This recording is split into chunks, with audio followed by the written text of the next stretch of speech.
satu sifat Rasulullah sallallahu alaihi wasallam yang sangat sukar dimiliki oleh kita semua pada hari ini. Nampak mudah tapi susah. Nabi sallallahu alaihi wasallam seorang yang sangat suka senyum dan sangat suka bergurau. Kadang-kadang hari ini suami isteri serius, muka ketat. Daripada start bangun pagi dah muka ketat. Bang, bangunlah bang, ya Allah, bila awak nak berubah ni? Bang, subhanallah bang, awak tak dengar ke? Telinga awak ni sebenarnya boleh pakai ke tak? Na'udzubillah min zalik. Lagi-lagi kalau yang mengadu pada saya, ustazah, saya solat sehari 5 waktu, suami saya 5 hari sekali je sembahyang. Saya dah tak boleh hormat dia dah ustazah, dia tak layak untuk dihormati. Saya kata kita hormat suami kerana Allah. Kita belas kasihan pada dia sebab dia tak salat. Kita terus doakan dia, kita terus hormat dia. Sebab rahmah kita, belas kasihan kita kepada dia, insya-Allah dia dapat hidayah daripada Allah Subhanahu wa taala.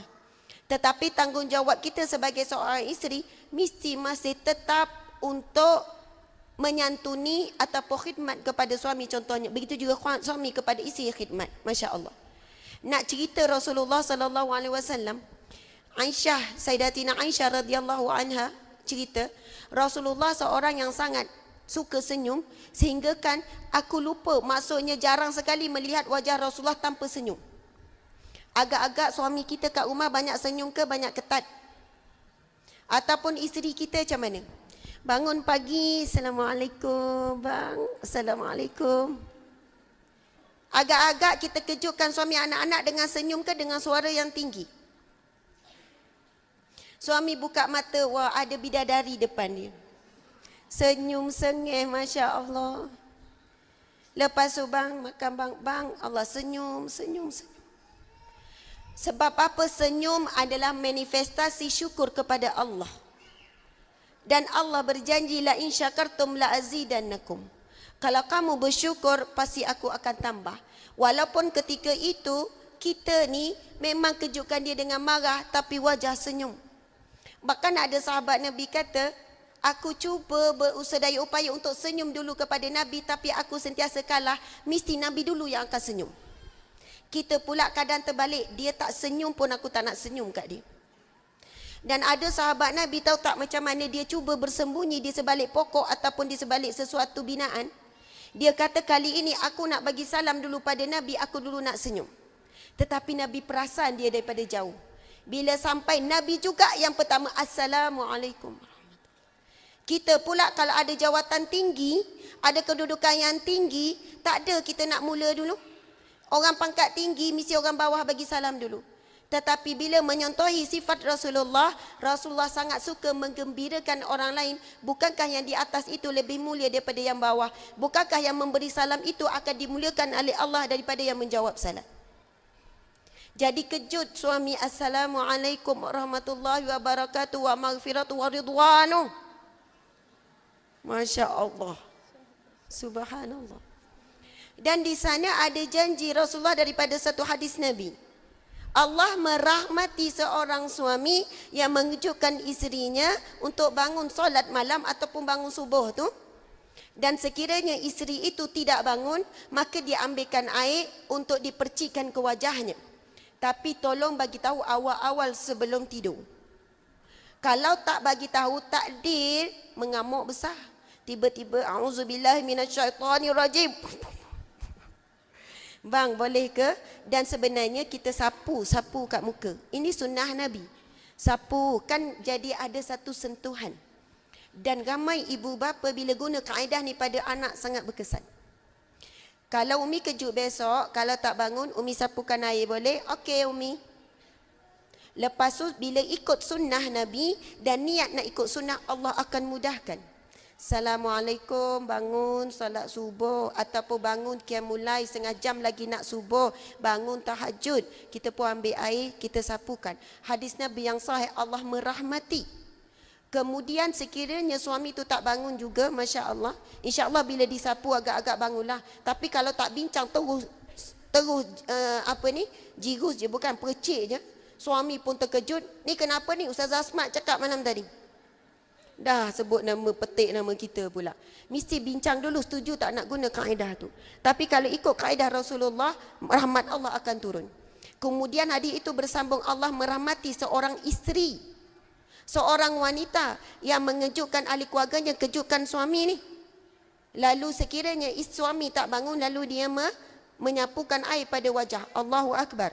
Maka kalau kita faham tentang ini, kita berebut-rebut untuk bangun awal. Bahkan kalau suami kita yang kejutkan kita besok, kita suruh tidur balik. Saya nak kejut awak, berebut nak kejut dulu. Sebab pagi-pagi dah dapat rahmat Allah. Sebab Allah kata Allah merahmati mereka yang bangun lalu mengejutkan ahli keluarganya. Dan asbab kita yang kejutkan suami, kebetulan ada anak pula 5 orang, lalu mereka bangun untuk solat, kita solat seorang tapi dapat pahala 6 orang solat. Sebab asbab usaha kita, ini hadis Nabi yang lain. Barang siapa yang menganjurkan sesuatu kebaikan, dia akan mendapat pahala yang sama tanpa mengurangi sedikit pun pahala. Sebab itu bila kita ada ilmu, kita rasa seronok, kita faham, kita akan jadi pengejut utama rumah tangga sampailah akhir hayat kita. Sebab ramai mana orang perempuan tak puas hati dalam bab ni. Ustazah daripada awal kahwin sampai sekarang, saya lah yang kejutkan. Kalau saya meninggal, diorang ni tak bangun subuh ni. Kadang tu sambil tu kejut anak tu, salah, bangun. Kalau mak tak ada ni, korang ni bangun pergi sekolah tak? Tapi percayalah kalau kita tak ada, suami tu elok bangun. Dia memang jadi manja, jadi lemau bila ada isteri. Tapi bila isteri tak ada, dia okey. Itu sifat sebelum jadi suami, seorang lelaki, hidup dia dimanjakan oleh wanita. Masa dia kecil oleh ibunya sampai besar, bila dia nikah, dia akan mula berbanja dengan isteri pula. Dan fitrah wanita suka memanjakan. Jadi begitulah hidup kita dengan harmoni, tak perlu kita nak rasa, nak tukar watak. Dan memang kita suka memanjakan pun. Subhanallah, Allahu Akbar. Jadi sebagai penutupnya, Masya Allah, saya nak cerita lagi satu kisah Rasulullah SAW. Rasulullah bukan setakat suka senyum. Dan kita tahu senyum itu satu sedekah. Itu hadis yang sahih. Berwajah yang manis itu sedekah. Senyum. Wallahu a'lam, mungkin ada orang ini yang mengantarkan dia ke syurga Allah adalah kerana senyumnya. Pernah tak kita kan jumpa orang tengah sedih, tiba orang senyum, kita pun rasa happy. Kenapa dia senyum ke aku tadi? Kita pun tengok atas bawah. Kenal ke? Kita kenal ke? Start tanya macam tu. Sebab kita terbiasa senyum dengan orang yang kita kenal saja. Dan orang yang senyum biasanya walaupun dia sedang berduka, automatik dia rasa bahagia. Kita tengah sedih ni, tapi kita dah biasa senyum. Jumpa orang senyum. Sampai orang tanya, kau tak ada masalah? Banyak masalah. Habis tu senyum je. Memang dilahirkan penyenyum. Ataupun ikut sunnah Nabi, senyum dalam keadaan sukar, ini lagi mahal nilainya. Bila kita senyum kepada orang dalam keadaan kita sedang berduka, kita sedang senyum kepada takdir Allah. Kita sedang senyum kepada ujian Allah sampai kita dipuji oleh penduduk langit. Ya Allah, sebab apa? Allah Subhanahu Wa Taala dalam satu hadis Nabi SAW, apabila seseorang itu diberi ujian, diutuskan bersamanya kepadanya malaikat. Lalu Allah minta malaikat itu memperlihatkan, sekiranya dia sabar, maka dia dapat redaku. Sekiranya dia marah-marah, dia juga mendapat kemarahanku. Masya Allah.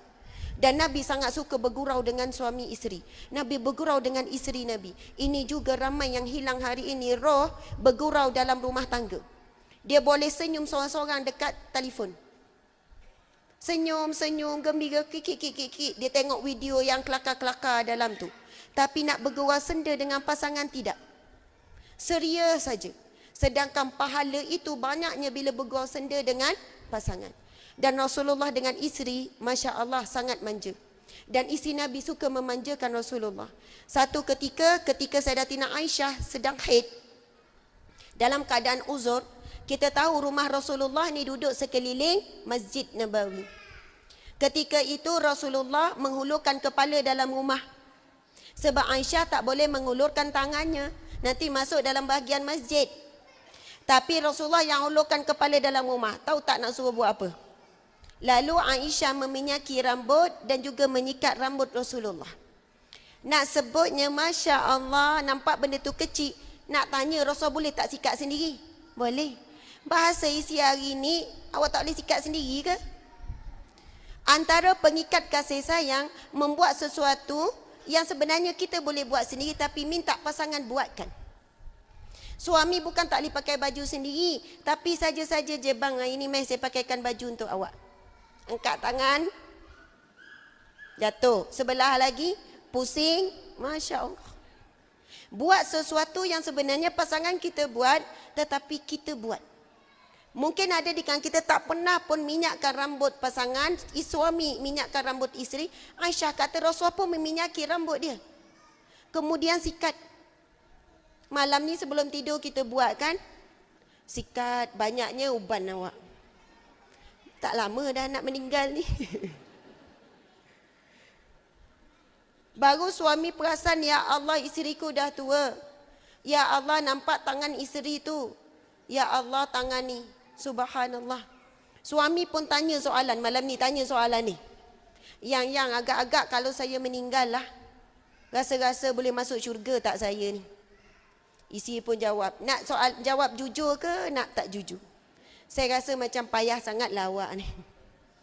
Isteri pula tanya, bang, saya pula macam mana? 2 kali 5 je kita ni. Ini perbualan sunnah.